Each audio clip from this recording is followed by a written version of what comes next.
right now همدا اوس. په پښتو کې موږ چا ته وایو که نه چې همدا اوس. په انګلیش کې ورته وایو right now.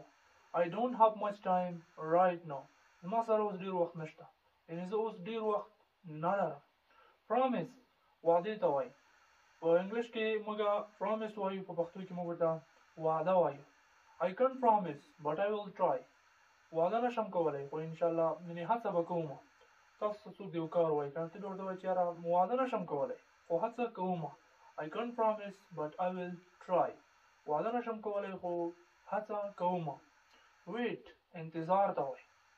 پښتو کې موږ ډېر کله وایو چې انتظار کوم، یعنې انتظار. په انګلیش کې به ورته وایو چې wait. I'm on my way. Please wait for me.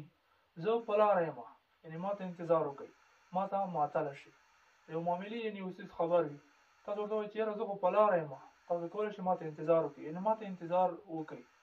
I'm on my way. Please wait for me. مهرباني وکړئ یعنې ما ته انتظار وکړئ. between ترمنځ. په پښتو کې موږ ډېر کله وایو که نه ترمنځ. په انګلیش کې به ورته وایو between. Please keep it between us. مهرباني وکړه دا زموږ ترمنځ وساته، یعنې دا کوم معامله یعنې کوم خبر چې ده دا زموږ ترمنځ وساته، یعنې دا زموږ تر مابین دي، دا خبره وي، دا یو کار وي که نه. ته ورته چې یاره دا دې زموږ او ستا ترمنځ وي، بلته د دې په اړه هېڅ هم مه وایه، دا دې زما او ستا ترمنځ وي. everything هر څه. په پښتو کې موږ ډېر کله وایو که نه چې هر څه. په انګلیش کې ورته وایو everything. everything will be fine. don't stress. هر څه به سم شي، یعنې هر څه به ټیک شي، ته ځان مه ستړی کوه.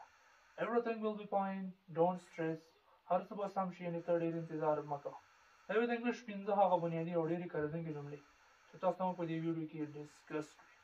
که تاسو غواړئ چې په پښتو کې انګلیش زده کړئ او برعکس په انګلیش باندې هم خبرې وکړئ، نو زموږ د فیسبوک پیج سره حتما فالو کړئ، سبسکرایب کړئ او نور ملګرو سره هم شیر کړئ، تر څو د راتلونکي درسونو څخه هم خوند واخلئ او هم ترې برخمن شئ.